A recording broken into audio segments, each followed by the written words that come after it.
अस्सलाम वालेकुम, hi this is मो। इन दिस वीडियो हम लोग बात करने वाले हैं स्टीरियोआइसोमेरिज्म एंड म्यूटर रोटेशन के बारे में। So basically as we know कि this is a series of biochemistry जिसमें हम लोग डिफरेंट टॉपिक्स की बायोकेमिस्ट्री को डिस्कस कर रहे हैं and this is the series of carbohydrate biochemistry. और इस सीरीज़ की आज ही तीसरी वीडियो है जिसमें हम लोग स्टीरियोआइसोमेरिज्म और म्यूटर रोटेशन को डिस्कस करने वाले हैं विद रिस्पेक्ट टू कार्बोहाइड्रेट्स। अच्छा, so before talking this topic, मतलब इस टॉपिक के ऊपर बात करने से पहले कुछ डेफिनेशंस हैं, उसको अगर हम लोग देख लें तो शायद हमको इस टॉपिक को समझने में थोड़ी सी आसानी होगी। Okay, so the first word we have to note is that stereoisomerism. देखो, isomerism is the phenomena in which molecules have same molecular formula, ठीक है, but they have different structure formula. मतलब उनका मॉलिक्यूलर फार्मूला सेम होता है लेकिन उनका structures different होते हैं। लेकिन जो स्टीरियो आइसोमेरिज्म है उसमें ऐसा होता है कि the molecules have same structure formula and same molecular formula, मतलब दोनों सेम है but they have different orientation और spatial arrangement of atoms in space. मतलब कि स्पेस के अंदर उनकी जो एटम्स की ओरिएंटेशन है वो डिफरेंट होती है। इस तरह के आइसोमेरिज्म को आप लोग स्टीरियो आइसोमेरिज्म्स कहते हैं। Okay, so after stereomers we have to look towards configuration and conformation. देखें, ये दो वर्ड्स हैं और बाज़-औक़ात अक्सर लोग इसमें कंफ्यूज हो जाते हैं, मैं भी हो गया था। सो अच्छा, what do you mean by configuration and what do you mean by conformation? देखें, दोनों spatial arrangement of atoms in space हैं, मतलब कि किसी भी मॉलिक्यूल की, मतलब कि the spatial arrangement of atoms of a molecule inside space is known as conformation and the same is configuration। लेकिन फ़र्क यह है कि for configuration अगर आपको उसकी स्पाशियल अरेंजमेंट चेंज करनी है कन्फिग्रेशन के केस में तो आपको बॉन्ड्स को ब्रेक करना पड़ेगा, और कन्फर्मेशन में वो विदाउट ब्रेकिंग ऑफ बॉन्ड हो जाएगा, जस्ट स्पिनिंग ऑफ बॉन्ड से भी वो जो उसकी कन्फर्मेशन है वो चेंज हो सकती है। तो ये थी आपके पास कन्फिग्रेशन और कन्फर्मेशन में difference. Then we have enantiomers. Enantiomers are such molecules which have same structure formula, same molecular formula and even some same and similar properties, but they are non superimposable mirror images of each other. For example, आपका हाथ, अगर आप अपने हाथ की mirror image लें तो वो आपके हाथ के ऊपर सुपर इम्पोज नहीं होगी। मतलब कि आपका हाथ, मतलब कि this is the phenomena of non super imposable mirror image. मतलब एक दूसरे की मिरर इमेज तो होती है लेकिन वो सुपर इम्पोज नहीं होती, ठीक है। Then we have diastereomers. अच्छा, इन सब को, ये जो इनेंटियोमर्स हैं, इसके बाद डायास्टीरियोमर्स, इसके बाद जो आपके पास मीजो कंपाउंड्स होते हैं उसको भी हम लोग एग्जाम्पल के थ्रू समझेंगे। अच्छा, diastereomers means molecules have same structure formula, same molecular formula, but they are non super impossible non mirror images. मतलब ना ही तो ये एक दूसरे की मिरर इमेजेस होती हैं और ना ही ये एक दूसरे के ऊपर सुपर इम्पोज हो सकती हैं। इनेंटियोमर क्या था? इनेंटियोमर था non super impossible mirror images. वो थी मिरर इमेज, मतलब वो एक दूसरे के मिरर इमेज हो सकते हैं लेकिन ये मिरर इमेज नहीं है। ये क्या है? They are non super impossible and non mirror image, ठीक है। उसके बाद आपके पास होते हैं epimers. Epimers are such kind of stereoisomers which differs in the configuration of only one carbon. मतलब कि सिर्फ और सिर्फ एक कार्बन की कन्फिगरेशन के ऊपर अगर दो मॉलिक्यूल्स आपस में से एक दूसरे से डिफर कर रहे हैं तो उन दोनों मॉलिक्यूल को आप एपीमर्स भी कह सकते हैं। इसकी भी एक एग्जांपल हम लोग आगे जाके डिस्कस करने वाले हैं, बल्कि इसको यहीं पे डिस्कस करते हैं। For example, as we know कि जो आपके पास ग्लूकोज होता है, ये जो ग्लूकोज है और ये जो गैलेक्टोज है, अगर आप इनके कार्बन नंबर 4 को देखें, carbon number 4 of both of them, तो ये आपको डिफरेंट नजर आएंगे। जो आपके पास गैलेक्टोज है उसमें और ग्लूकोज है उसमें जो कार्बन नंबर 4 है उसकी जो कन्फिग्रेशन है वो डिफरेंट है। So these both are what? They are epimer of each other. अच्छा, सो एपीमर के साथ साथ हम उसका कार्बन नंबर जहां पर वो एक दूसरे से डिफर कर रहे होते हैं उसको भी शो करते हैं। For example, they differ on the carbon number 4, so they are C4 epimers. इस तरह से जो मैनोज है, मैनोज और glucose, they are C2 epimers. मतलब कि वो कार्बन नंबर 2 के ऊपर एक दूसरे के साथ वेरी करते हैं बिकॉज उन दोनों में जो कार्बन नंबर 2 है उनकी डिफरेंट डिफरेंट कन्फिग्रेशन है। इस तरह से कुछ एक एंजाइम होता है, इसको आप लोग कहते हैं एपीमरेज। वो जो एपीमरेज एंजाइम है वो क्या करता है? वो एक एपीमर को दूसरे एपीमर में कन्वर्ट करता है। फॉर एग्जाम्पल, अगर ग्लूकोज को आपने गैलेक्टोज में कन्वर्ट करना है, ठीक है, तो आप लोगों को एक एपीमरेज एंजाइम चाहिए होगा which is known as C4 epimerase. Because आपको पता है कि जो ग्लूकोज और गैलेक्टोज हैं वो कार्बन नंबर 4 के ऊपर एक दूसरे के साथ वेरी करते हैं, मतलब कार्बन नंबर 4 के ऊपर उन दोनों में वेरिएशन है। तो C4 एपीमरेज क्या करेगा? फॉर एग्जाम्पल, अगर वो ग्लूकोज पैक कर रहा है तो C4 की कन्फिग्रेशन को चेंज करके उसको गैलेक्टोज बना देगा। अगर वो गैलेक्टोज पे काम कर रहा है तो वो C4 की कन्फिग्रेशन वहां पर भी चेंज करके गैलेक्टोज को ग्लूकोज बना देगा। तो ये था आपका थोड़ा सा अबाउट एपीमर्स, राइट। अब आइए डायरेक्टली डायस्टीरियोमर्स और आपके पास जो इनेंटियोमर्स हैं उसको समझने की कोशिश करते हैं। So right, we are going to understand what are enantiomers. Definition तो शायद आपने देख ही ली, enantiomers and what are diastereomers. अब हम कुछ एग्जांपल्स लेते हैं जिससे हम लोग डायस्टीरियोमर्स, जिससे हम लोग ये समझने की कोशिश करते हैं कि एपीमर्स क्या होते हैं और डायस्टीरियोमर्स क्या होते हैं। सो इसको समझने के लिए हम एक रैंडमली एक मॉलिक्यूल बना देते हैं। For example, what we have, for example there is COOH, right, and at the bottom for example we have chlorine, ठीक है। फॉर एग्जांपल ये जो है ये 4 कार्बन बेस्ड मॉलिक्यूल है, मतलब 1 2 3 4 सॉरी 3 कार्बन बेस्ड, ठीक है। OH, there is H। वैसे ये फिशर प्रोजेक्शन आपको पता है कि फिशर में आप लोग H और कार्बन को शो नहीं करते, but for understanding let us draw that, let me right this OH more elaborately, OH। For example अगर मैं इसकी मिरर इमेज बनाऊं, mirror image for example this is mirror, ये आपका खूबसूरत सा आईना जिसमें आप देखेंगे इसको, और अगर इसकी मिरर इमेज बनाऊं so it look something like that, chlorine, there will be your O, there is your H, there is your H, there is your OH and there is your H। क्या ये इसकी mirror image है या नहीं है? Exactly ये इसकी mirror image है। अच्छा, अब हम इसको इसके ऊपर सुपर इम्पोज करके देखते हैं। एक और बात, मोस्टली लोग यानी 99% ऑलमोस्ट 99% लोग सुपर इम्पोज करने का जो मेथड है उसको गलत समझते हैं, मतलब कोई वो गलत तरीके से सुपर इम्पोज करते हैं। अब अगर फॉर एग्जांपल मैं आपको कहूँ कि आप इसको इसके ऊपर सुपर इम्पोज करें, आप इसको उठाएंगे इसके ऊपर रख देंगे, राइट। फॉर एग्जांपल मेरा ये वाला हाथ मेरी इस हाथ की मिरर इमेज है, तो मैं क्या करूंगा, मैं उसके उठा के यूं रखूंगा और मैं कहूंगा कि मैंने इन दोनों को सुपर इम्पोज कर दिया। This method is wrong. Super impose करने के लिए आपको क्या करना है, देखें, पहले आपने इसकी मिरर इमेज बनाई, ये आपकी मिरर इमेज आ गई। अब आपने ये करना है कि आपने इस जो एक्चुअल मॉलिक्यूल था दिस वन, आपने इसको 180 डिग्री रोटेट करना है। आपने क्या करना है, 180 डिग्री रोटेट करना है। रोटेट कीजिए, मतलब इसको यहाँ से यहाँ ले जाइए 180 डिग्री। सो अगर आप रोटेट करेंगे तो ये कुछ इस तरह से दिखेगा, मतलब Cl जो है वो ऊपर चला जाएगा, Cl will go upwards, right, और जो COOH है वो नीचे आ जाएगा, ठीक है।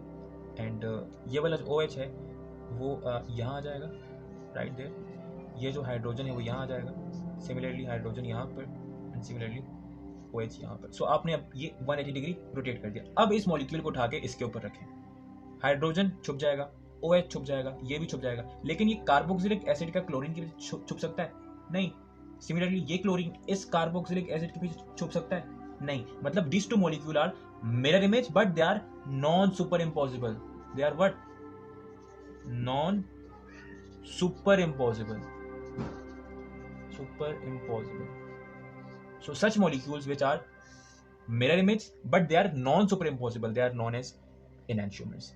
मैं अगेन जो आपको सुपर इम्पोज करने का तरीका है वो रिपीट कर देता हूँ। देखें, किसी भी मॉलिक्यूल की मिरर इमेज के ऊपर उसको सुपर इम्पोज करने का तरीका ये है कि पहले उसकी मिरर इमेज बनाइए जो कि बन चुकी है, फिर आपने एक्चुअल मॉलिक्यूल को 180 डिग्री रोटेट करवाना है। जब आप रोटेट करेंगे तो ये कुछ इस तरह से हो जाएगा।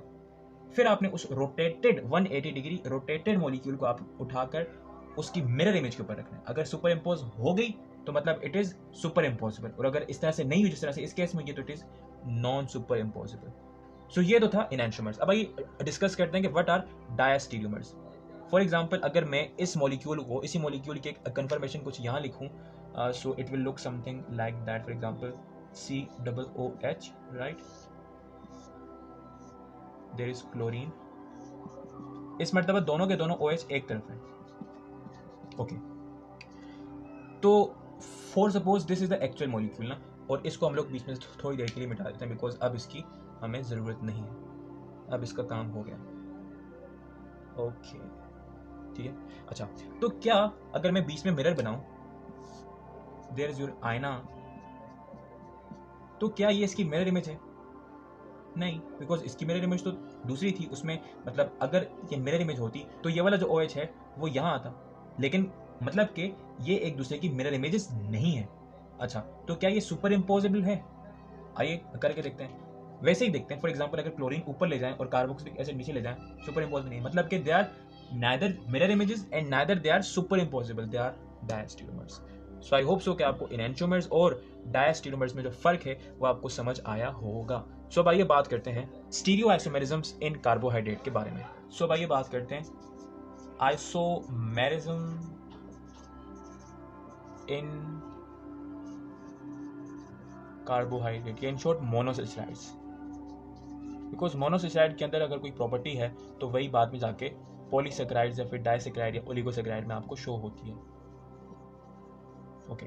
तो आइसोमेरिज्म की अगर बात करें तो मोनोसैकेराइड्स के अंदर 3 किस्म के आपको आइसोमेरिज्म मिलेंगे। First of all you have aldo keto isomerism, aldo keto isomerism, right? Then we have second one, which is your stereoisomerism,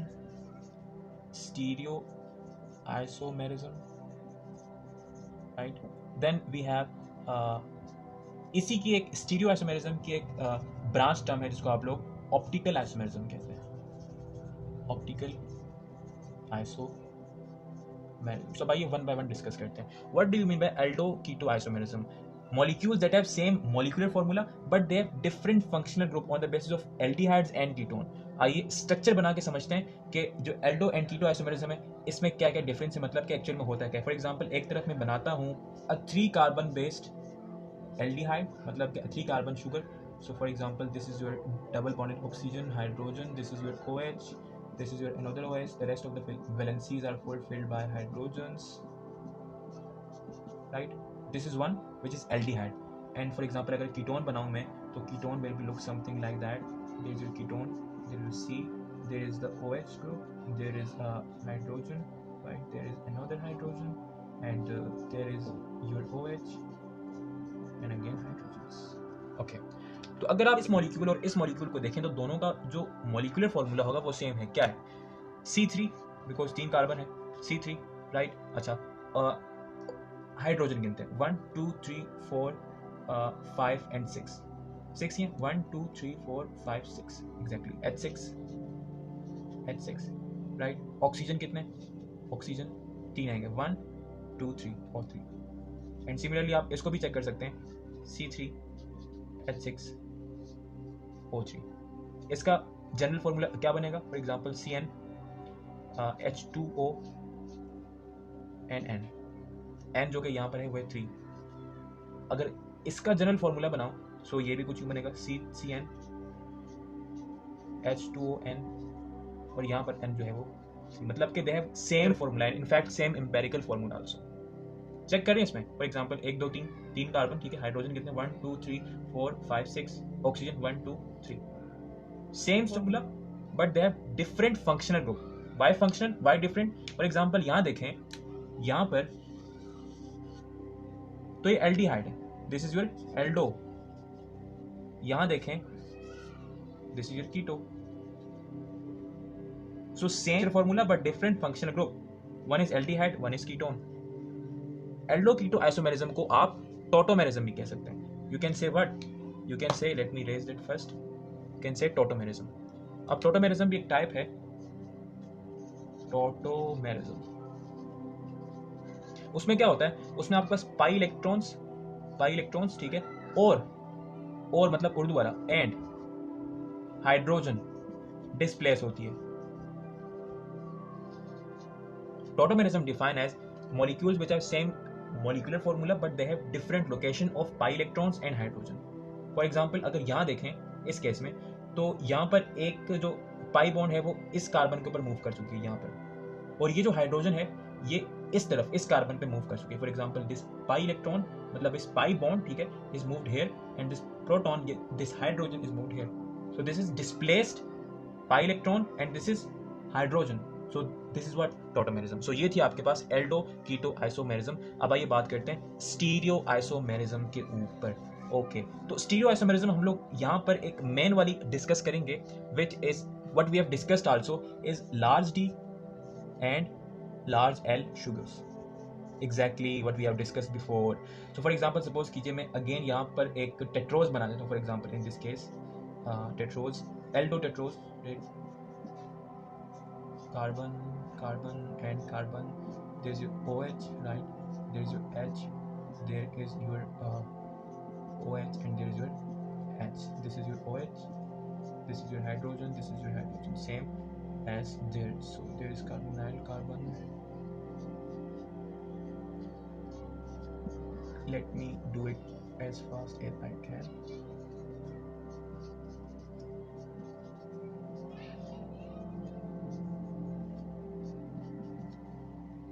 and this is your hydrogen। okay, so D and L sugar वाली मतलब कि जो stereo isomerism है in this case ये क्या कहती है? ये कहती है कि look at the farthest chiral carbon और उसके ऊपर अगर OH देखें on फार्थेस्ट कायरल कार्बन, अगर जो OH है वो राइट हैंड साइड पे हो, फॉर एग्जांपल यहाँ देखते हैं फार्थेस्ट कायरल कार्बन, ये chiral because it has 4 different valency, यहाँ कार्बन है, यहाँ हाइड्रोजन, यहाँ OH, यहाँ पर कार्बन, लेकिन ये 2 कार्बन डिफरेंट है, मतलब दिस इज कायरल, तो this is the farthest chiral carbon. अगर यहाँ OH अगर राइट हैंड साइड पे है, राइट हैंड साइड, ओके, ये राइट हैंड साइड पे, so this is known as D sugar. अगर OH लेफ्ट हैंड साइड पे है, left hand side, this is exactly L sugar. Look at that, oh sorry, I am extremely sorry, यहाँ मैंने जो है वो non chiral carbon की जो पोजीशन है उसको मूव कर दिया। It looks something like that. Let me draw it with a different marker so that I can highlight later on. So this is OH at the same position. This OH, now OH is moved here. So अगर आप यहाँ देखें, ठीक है, तो ये OH जो है ये लेफ्ट हैंड साइड पे, means this is L sugar. So this is your stereoisomerism. वैसे ये हम लोग डिस्कस करके आ चुके हैं पिछली वीडियो के अंदर। सो अब आइए डायरेक्टली मूव करते हैं towards the optical isomerism. But optical isomerism को स्टडी करने से पहले हम लोग थोड़ा सा डिस्कस करते हैं कि ऑप्टिकल एक्टिविटी क्या होती है। Optical activity. Okay, so optical activity is defined as if a substance can interact with PPL, which is plane, समझाता हूं इसको क्या है, polarized light. So such substance is considered optically active. So what is optical activity? The interaction with a plane polarized light. Now what is plane polarized light और इसका जो एक आम लाइट से क्या डिफरेंस होता है? अगर मैं आम लाइट को बनाऊं, for example it will look something like that. For example इस वक्त जो लाइट आपके मोबाइल से या आपके पीसी से निकलकर आपके चेहरे पर, आपकी आंखों पर लग रही है, जैसे आप देख सकते हैं, it look something like that, by directional, मतलब वो उसके अंदर जो वेव्स की वाइब्रेशन है फोटोन्स की, वो मल्टी डायरेक्शंस में है। बट अगर आप इसको एक पोलराइजर से गुजारें, आप इसको एक पोलराइजर से, polarizer, for example Nicol prism, जो कि मोस्टली कैल्शियम कार्बोनेट से मिलकर बना होता है। किससे मिलकर बना होता है? Calcium carbonate, CaCO3। तो जब आप इसे गुजारेंगे तो ये जो मल्टी डायरेक्शनल लाइट है, मल्टी डायरेक्शनल लाइट, ये जो है यूनी डायरेक्शनल बन जाएगी। किसी एक डायरेक्शन की लाइट बाकी रहेगी, बाकी सबको ये जो प्रिज्म है या फिर जो ये आपके पास पोलराइजर है, ये स्टॉप कर देगा। असल में पोलराइजर एक खास किस्म का एक्चुअल में फिल्टर होता है, फिल्टर समझ सकते हैं। For example it look something like that, let me raise this. For example यहाँ पर इस तरह से लाइंस होती हैं, इस तरह से में लाइंस होती नहीं है, असल में क्रिस्टल्स होते हैं, लेकिन मैं इसको जस्ट ताकि आपको समझ आए। तो अगर आप इस मतलब के इस स्ट्रक्चर को यहाँ से गुजारेंगे तो जो सीधा होगा, सीधा वाला, वो यहाँ से गुजर जाएगा और बाकी जो होंगे वो रुक जाएंगे। तो जब सीधा वाला गुजर के आगे जाएगा तो ये जो है, ये जो लाइट, ये थी नॉर्मल लाइट, ये natural light. Now this is what, this is plane polarized light. So that substances which can interact with such light, they are considered as exactly optically active. इस तरह से interact करेंगे, असल में they change the direction. They do what? They will change the direction. Either they will do anti-clockwise, I hope so आपको नजर आ रहा होगा exactly, and या तो वो clockwise कर सकते हैं। लेकिन आई होप सो कि आपको ये समझ आएगा कि how does, what do you mean by the interaction with the plane polarized light. और प्लेन पोलराइज होती क्या है, वो किस तरह से आती है। इंटरेक्शन का मतलब ये है कि वो उस प्लेन पोलराइज्ड लाइट की जो लाइट की डायरेक्शन है वो चेंज कर देंगे। किस तरह से, आइए, बट उससे पहले I have to rub this ताकि मैं इसकी जो मजीद डिटेल है वो आप तक शेयर कर सकूँ। Okay, so for example this is your plane polarized light right there. और आप एक काम करते हैं, आपने एक सब्सटेंस का सोल्यूशन बनाया, ठीक है, और इस लाइट को इससे गुजारा, एंड आफ्टरवर्ड्स आपने देखा कि जो प्लेन पोलराइज लाइट है, ठीक है, प्लेन पोलराइज लाइट वो जैसी आई थी वैसे ही निकल गई. So you will say that these substances which cannot change the direction of a plane polarized light are considered optically exactly inactive. And for example कुछ सब्सटेंस ऐसे थे, ठीक है, जिन्होंने इस लाइट की डायरेक्शन को हल्का सा इस तरफ यानी बेंड कर दिया. ये प्लेन था, इसने हल्का सा बेंड कर दिया. अगर आप देखें तो इसने क्लॉकवाइज घुमाया है. Such substances which rotate plane polarise light, मैं लिख देता हूं, which rotates PPL plane polarized light clockwise, such substances are known as dextrorotatory,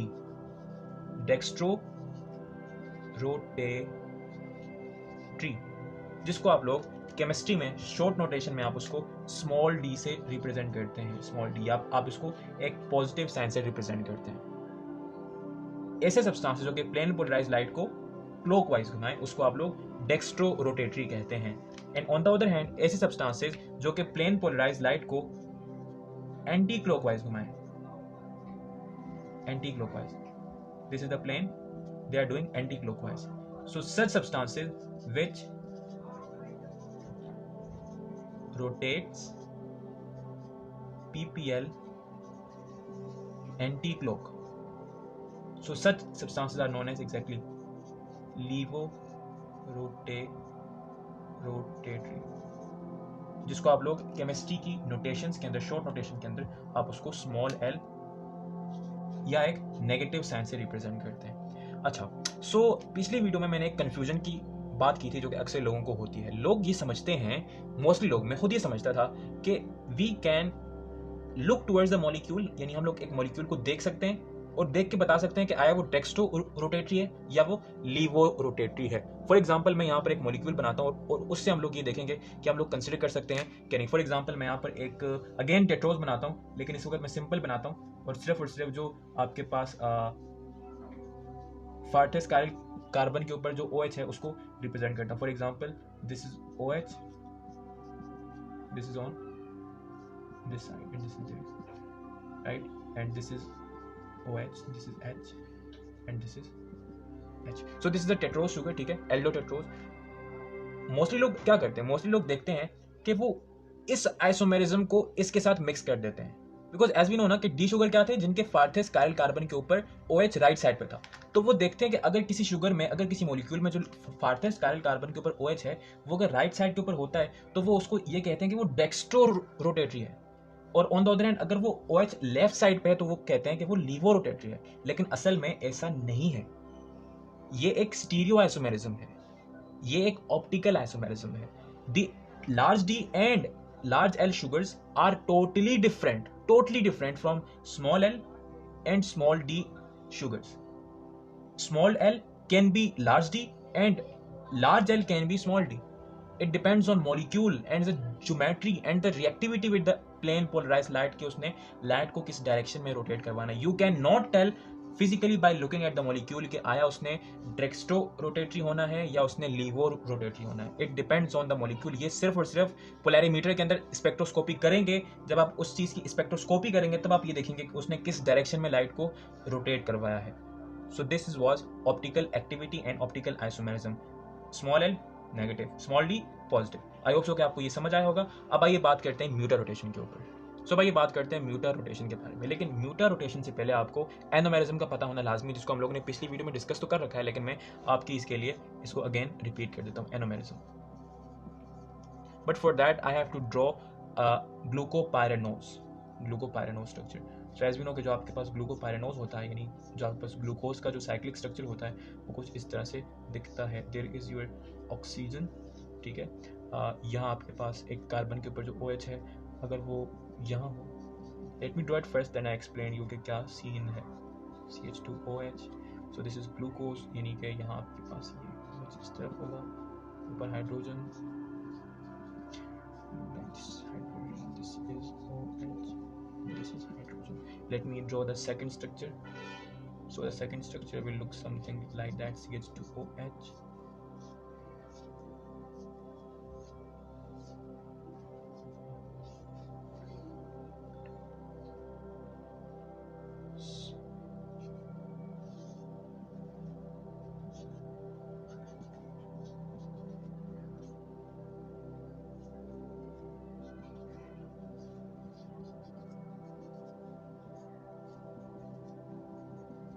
तो right that I have drawn the glucose structure both time. अच्छा, आपको पता है ना कि ये डी ग्लूकोज है ना, ये क्या है, ये है D glucose, D glucose, this is also D glucose. लेकिन अगर आपने पुरानी वीडियो देखी है, ठीक है, तो आपको ये पता होगा उसमें हम लोगों ने एनोमेरिज्म डिस्कस किया है। हमने ये डिस्कस किया था अगर जो कार्बोनाइल कार्बन होता है, ठीक है, जो कि जब रिएक्शन करता है, जब साइक्लाइजेशन होती है, तो उसको हम लोग नया नाम देते हैं, इसको हम लोग कहते हैं anomeric carbon, right, anomeric carbon. ये सब हमने डिस्कस कर रखा है, ये भी एनोमेरिक कार्बन है और ये भी एनोमेरिक कार्बन है। अगर एनोमेरिक कार्बन के ऊपर जो OH है, ठीक है, अगर वो डाउनवर्ड्स हो तो उसको हम लोग कहेंगे कि वो शुगर जो है वो अल्फा डी ग्लूकोज है, और अगर अपवर्ड्स हो तो एग्जैक्टली बीटा डी ग्लूकोज। आई होप सो कि आपको ये पता होगा और आपको ये समझ आया होगा what is alpha D glucose and what is beta D glucose.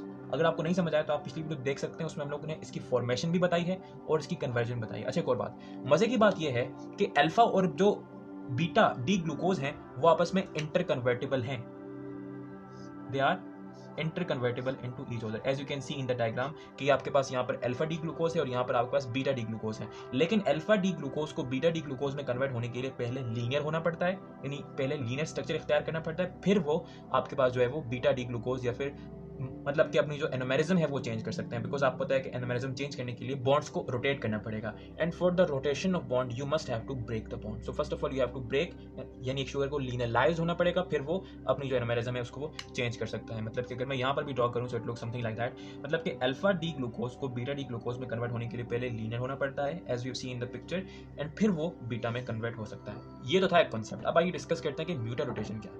लेकिन म्यूटर रोटेशन को समझने से पहले हमें एक साइंटिस्ट थे, उनका काम समझना पड़ेगा। उन्होंने ऑप्टिकल एक्टिविटी के ऊपर काम किया और एक्चुअल में उन्होंने ही ये जो एनोमेरिज्म है इसको डिस्कवर किया, ठीक है। ओके, तो साइंटिस्ट का नाम था टार्नेट था, ये टैरनेट था, आई थिंक इट वाज टैरनेट, लेकिन आप चेक कर लीजिएगा। टार्नेट ने क्या किया, टार्नेट ने दोनों के दोनों जो अल्फा एंड बीटा आइसोमेरिज्म है उनको लिया, alpha D glucose and beta D glucose, right. फिर उन्होंने क्या किया कि उसका सॉल्यूशन बनाया दोनों का।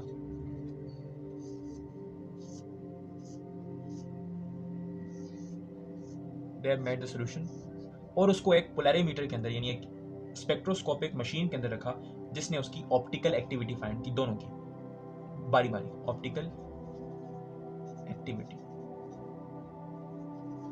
By the spectroscopic machine. तो जो अल्फा डी ग्लूकोज था उसकी जो ऑप्टिकल एक्टिविटी आपके पास आई वो थी +112 डिग्रीज।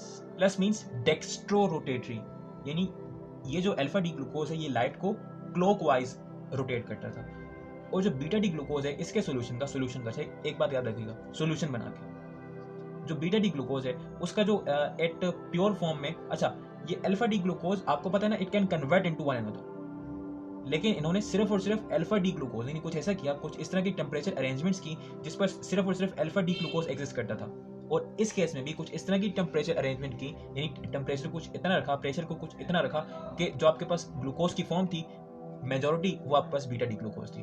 तो इस केस में, यानी कि बीटा के केस में, वो जो ऑप्टिकल एक्टिविटी निकल के आई it was something positive also, मतलब कि ये भी डेक्स्ट्रो रोटेटरी था, लेकिन इट वाज 18.7, या इसको आप लोग 19 डिग्री भी कह सकते हैं, 19 degree. So this was the optical activity of both of them. लेकिन ये तो एक ऑलरेडी जांची हुई चीज थी, ये कुछ इन्होंने नया डिस्कवर नहीं किया था। लेकिन जो चीज इन्होंने नई डिस्कवर की वो एक हैरानकुन थी। उन्होंने देखा कि जब उन्होंने अल्फा डी ग्लूकोज के सॉल्यूशन को बनाकर नॉर्मल एनवायरनमेंट के अंदर रखा, मतलब कि जब उसने ये स्पेक्ट्रो केमिस्ट्री का जो आपके पास इसका एक्सपेरिमेंट था, जब उन्होंने इन दोनों का परफॉर्म कर दिया, तो दे फाउंड कि जब उन्होंने इन दोनों को रेस्ट दिया, मतलब कि एक नॉर्मल, मतलब कि यूं ही रख दिया, फॉर एग्जांपल ये दोनों आपके पास ये रहे,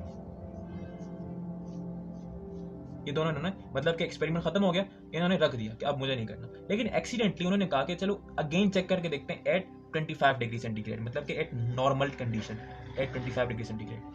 तो कुछ बहुत ही हैरानकुन हुआ, उन्होंने देखा कि दोनों की जो ऑप्टिकल एक्टिविटी थी वो same I.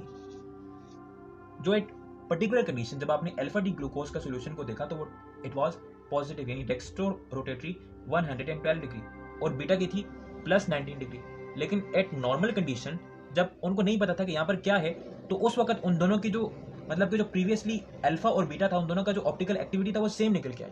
It was 52.7 degree, यानी 52 डिग्री 0.7 मिनट्स. ये बहुत ही हैरान कौन था. इस पॉइंट के ऊपर उन्हें ये पता लगा कि ये जो ऑप्टिकल एक्टिविटी में चेंज आया, ये चेंज कैसे आया उसको भी डिस्कस करते हैं, लेकिन ये जो ऑप्टिकल एक्टिविटी में चेंज आया इसको उन्होंने म्यूटा रोटेशन का नाम दिया. म्यूटा rotation, which is defined as basically changing of optical activity of a compound in its two isomeric form until it reaches and stabilizes an optically active stable form is known as mutarotation.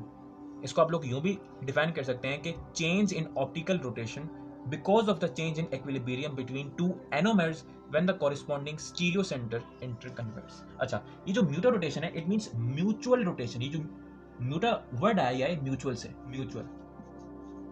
Mutual means बाहमी, मतलब कि मिलाप वाली. For example अगर आप Facebook open करते हैं तो आपके और कुछ दोस्तों के म्यूचुअल फ्रेंड्स होते हैं, मतलब कि कुछ लोग ऐसे होते हैं जो आपके भी फ्रेंड होते हैं, उसके भी फ्रेंड होते हैं. So that is the meaning of mutual. Mutual means बाहमी and rotation of course means के प्लेन पोलराइज लाइट को खास एंगल में, खास डायरेक्शन में रोटेट करवाना. Mutual means from both and rotation का मतलब तो आपको पता ही है. अब देखते हैं कि ये ऐसा क्यों हुआ. ये जो म्यूटा रोटेशन है, मतलब कि ऑप्टिकल एक्टिविटीज का रोटेशन है, ये ऐसा हुआ क्यों. What was the phenomena that was happening inside that. पीछे हम लोगों ने जो डिस्कस किया वो ये किया कि जो आपके पास अल्फा आइसोमेरिज्म है, मतलब कि जो आपके पास अल्फा डी ग्लूकोज है, it can interconverts into beta D glucose. मतलब कि जो आपके पास अल्फा फॉर्म है, मैं अल्फा फॉर्म लिखता हूं direct, it can converts into first of all an intermediate which is a linear form, and then it converts into beta form. तो हुआ क्या था, मतलब कि ये 112 से 52 तक नीचे कैसे आया और ये 19 से 52.7 तक ऊपर कैसे गया. देखें, ये अल्फा डी ग्लूकोज था. जब इसको रखा गया तो अल्फा डी ग्लूकोज ने Aahista Aahista alpha D glucose से बीटा फॉर्म बनानी शुरू कर दी. मतलब कि अल्फा डी ग्लूकोज लीनियर में कन्वर्ट हुआ और वो बीटा बनाने लगा एट 25 डिग्री सेंटीग्रेड.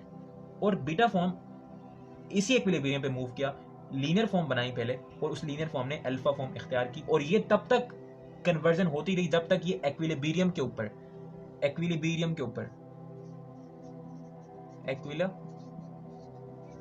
ऊपर नहीं पहुंचे. और कहते हैं ये ऐसा, स्टडीज ये कहते हैं कि एक्विलिब्रियम के ऊपर जो आपके पास अल्फा फॉर्म है उसकी अमाउंट एक सॉल्यूशन में अबाउट 1.3% होती है और बीटा फॉर्म की आपके पास 2.3% होती है. Alpha form is 1/3, beta is 2/3. ये इन शॉर्ट आप इसको यूं कह सकते हैं, it is 0.3 and it is 0.6. और ये जो होता है ये अबाउट 0.02% होता है. और इस 0.02 में सिर्फ लीनियर नहीं होता, इट में समटाइम्स फ्यूरानोज भी होता है. बिकॉज आपको पता है ना कि जो शुगर है अगर वो लीनियर गया है तो लाजमी नहीं है कि वो सिर्फ पायरानोज बनाए. बिकॉज ये जो हम लोगों ने ऊपर बात की, वो जो आपने पीछे दो स्ट्रक्चर देखे थे, जो दो मैंने बनाए थे रिंग स्ट्रक्चर्स, ठीक है, अल्फा वाला और बीटा वाला, दे वर बोथ पायरानोज, ग्लूकोपायरानोज. लेकिन वो समटाइम्स फ्यूरानोज भी बना सकता है. मतलब कि किसी भी ग्लूकोज के सोल्यूशन में जो उसका 1/3 होता है वो अल्फा फॉर्म होता है और उसका जो 2/3 होता है वो बीटा फॉर्म होता है. और 0.02 was the furanose. तो what was happening, मतलब कि किस तरह से ऑप्टिकल रोटेशन चेंज हुआ ये था. फॉर एग्जांपल इस केस की बात करते हैं जिसमें प्लस 112 से प्लस 52.7 तक गया. अच्छा, ये भी प्लस है. अच्छा, this are plus, this also dextro rotatory plus. So पहले ये अल्फा फॉर्म था. आहिस्ता आहिस्ता जब ये बीटा फॉर्म में कन्वर्ट हुआ तो आपको पता है कि जो आपके पास बीटा की जो ऑप्टिकल एक्टिविटी है इससे कम है. आहिस्ता आहिस्ता ये जो 112 वाला अल्फा फॉर्म है, ये जब इस एक्विलिब्रियम पर पहुंचा तो ये जो आपके पास ऑप्टिकल एक्टिविटी निकल के आई आफ्टर द म्यूटा रोटेशन, वो कैसे आई, वो तब आई जब प्लेन पोलराइज्ड लाइट ने अल्फा के साथ भी इंटरेक्ट किया और बीटा के साथ भी इंटरेक्ट किया. तो जब मिल के आई आपके पास ये जो ऑप्टिकल एक्टिविटी आई है वो आई है 52.7 डिग्रीज. ये किसकी है, यानी ये जो ऑप्टिकल एक्टिविटी ये किसकी है, ये इन दोनों की है. फर्स्ट ऑफ ऑल उस प्लेन पोलराइज्ड लाइट ने इसके साथ इंटरेक्ट किया, उसने इसको 112, और फिर जब उसी प्लेन पोलराइज्ड लाइट ने इसके साथ इंटरेक्ट किया तो जब इन दोनों के साथ इंटरेक्ट करके वो लाइट आपके पास वो जो रेडिएशन डिटेक्टर होता है वहां तक पहुंची, तो उसके अंदर जो रेडिएशन निकल के आई वो थी 52.7 degree. So this was mutarotation, यानी change in optical activity when one anomer form converts into another. यानी जब एक कन्वर्ट होती है दूसरी में और दूसरी कन्वर्ट होती है तीसरी में, तब तक जब तक इक्विलिब्रियम पे नहीं होती. यानी इक्विलिब्रियम के अंदर, यानी जब alpha and beta exist in equilibrium, so at the equilibrium जो आपके पास ऑप्टिकल रोटेशन आती है, यानी जो चेंज ऑप्टिकल रोटेशन होता है जब एक एनोमर कन्वर्ट होता है दूसरे एनोमर में, तो वो जो ऑप्टिकल एक्टिविटी का चेंज है उसको आप लोग म्यूटर रोटेशन कहते हैं. सो ये था आपके पास म्यूटर रोटेशन. अब आइए बात करते हैं एक इंपॉर्टेंट टॉपिक के ऊपर, which is the actual conformation of carbohydrates. So भाई बात करते हैं कार्बोहाइड्रेट की कन्फर्मेशन के बारे में. अगर मोनोसिस्टैट की कन्फिगरेशन को तो ज़्यादा बेहतर रहेगा. अच्छा तो देखें, हम लोगों ने पिछली वीडियो में डिस्कस किया था कि जो आपके पास ग्लूकोज का मॉलिक्यूल है उसकी रिंग स्ट्रक्चर में दो कन्फर्मेशन है. It is either pyranose either it is furanose, depending on कि उसकी जो रिजेंबलेंस है वो किस पे मैच करती है. अगर वो पायरेन की तरह है तो इट विल बी पायरेनोज, फ्यूरैन की तरह तो इट विल बी फ्यूरानोज. और ये भी डिस्कस किया था कि ये फ्यूरानोज का बनता है एंड पायरेनोज का बनता है, you know C4 and C5 attacks. Okay. तो अब तक हम लोग मोनोसिस्टाइड की जो कन्फर्मेशन है उसको कुछ इस तरह से देखते आ रहे हैं कि वो कुछ इस तरह से होते हैं, लेकिन असल में ऐसे नहीं होते हैं. ये हैवर्ट्स प्रोजेक्शन है. But what is the natural configuration? Sorry, what is the natural conformation of a sugar? We are going to discuss right now. तो जो आपके पास ग्लूकोफ्यूरानोज है, सॉरी जो आपका जो ग्लूकोपायरेनोज है, वो आपके पास 5 किस्म की डिफरेंट कन्फर्मेशंस का होता है.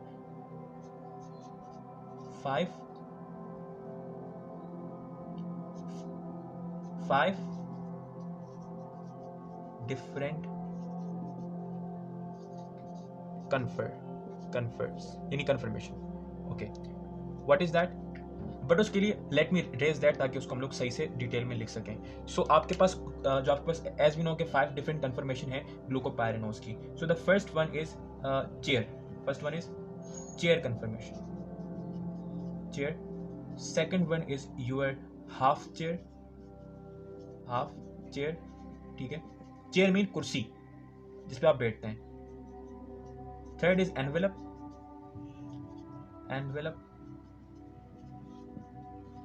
ठीक है.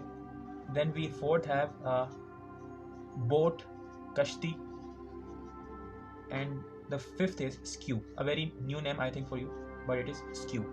सो glucopyranose is in that 5 conformation. Chair like हो सकता है, हाफ चेयर हो सकता है, एनवेलप लाइक हो सकता है, बोट लाइक हो सकता है, एंड स्क्यू लाइक हो सकता है. As you can see in front of your screen, ये आपके पास एक्चुअल में कन्फर्मेशन है चेयर की भी, हाफ चेयर की भी, एनवेलप की भी, बोट की भी, स्क्यू की भी. तो इसमें आपको फॉर एग्जांपल जो यहाँ पर ये जो सिंबल्स हैं CHEBS, इसके ऊपर आपको कुछ नंबर्स और कुछ O रिप्रेजेंट हो रहा होगा. ये समथिंग आपको 2 नंबर. अच्छा वो क्या है? अगर फॉर एग्जांपल किसी नंबर के ऊपर अगर किसी लेटर के ऊपर for example C, I don't know what's the actual number on it, for example C के ऊपर जो ऊपर है, ठीक है, उसका मतलब ये है कि अगर फॉर एग्जांपल ऊपर कोई नंबर है, तो अगर ऊपर नंबर है तो उसका मतलब है कि वो नंबर अबव द प्लेन होगा. और अगर उसी अल्फाबेट के ऊपर नीचे कोई चीज लिखी है, फॉर एग्जांपल ऑक्सीजन या कोई नंबर है, ठीक है, तो उसका मतलब वो नंबर मतलब वो नंबर वाला कार्बन. तो दिस नंबर और ऑक्सीजन आर रिप्रेजेंटिंग कौन सी चीज अबव द प्लेन है और कौन सी चीज बिलो द प्लेन है. All of this conformations are inter convertible at room temperature. मतलब कि रूम टेम्परेचर के ऊपर ये एक दूसरे में कन्वर्ट हो सकती हैं कि डिपेंडिंग ऑन कि किस कन्फर्मेशन में उनको स्टेबिलिटी जो है वो ज्यादा मिलती है, डिपेंडिंग ऑन इस पर भी कि उनके इर्द गिर्द कौन सी स्पीशी घूम रही है, यानी कौन सी रिएक्टिव स्पीशी घूम रही है, वो अपनी कन्फर्मेशन को अरेंज करते हैं. अच्छा, अपार्ट फ्रॉम एनवेलप जितने भी आपके पास कन्फर्मेशन है, chair, half chair, boat, skew, इसके अंदर प्लेन के ऊपर 4 कार्बन, मतलब कि प्लेन के ऊपर 4 मेंबर्स होते हैं और एनवेलप में आपके पास 5 मेंबर्स होते हैं. यानी एक प्लेन में एज यू कैन सी, ये जो आपके पास एनवेलप है, ठीक है, वहां पर आपके पास जो है वो 5 मेंबर्स होंगे and rest of the confirmation है 4 मेंबर्स इन द प्लेन. सो इस तरह से ये आपके पास ग्लूकोपायरेनोज की 5 कन्फर्मेशन हैं. सो अगर बात करें ग्लूकोफ्यूरानोज के ऊपर, मैं इसको यहाँ पर मिटा के लिख देता हूँ. सो ग्लूकोफ्यूरानोज, दिस वन, जो कि थोड़ा सा लेस स्टेबल होता है as far as the glucopyranose is concern. Glucofuranose, इसकी आपके पास 2 कन्फर्मेशन है. कौन कौन सी? नंबर 1 इज योर एनवेलप, जिसको आप लोग E से रिप्रेजेंट करते हैं. And number 2 is your twist, जिसको आप लोग T से रिप्रेजेंट करते हैं. यानी कि जो आपके पास मोनोसेसराइड होते हैं वो नेचर में इस तरह की कन्फर्मेशंस में एग्जिस्ट करते हैं, इस तरह से एग्जिस्ट नहीं करते। It is just for explaining you कि उसका स्ट्रक्चर किस तरह से होता है, कौन सा ग्रुप कहाँ पर है, OH ऊपर है या नीचे है, CH2OH कहाँ है, इस तरह से हाइड्रोजन कहाँ है। So it is just for the representation, but actual conformation या actual structure of sugars inside your living system is just like that you have witnessed in this pictures. So that was it with the stereomerism and mutarotation of this carbohydrate. I hope so कि आपको ये जो lecture ये समझ आया होगा. So if you like this video, so please share this video with your friends and anyone जिसको भी इस वीडियो की ज़रूरत है. Just thank you so much for watching. अपना बहुत सारा ख्याल रखिएगा. Take care yourself. Goodbye.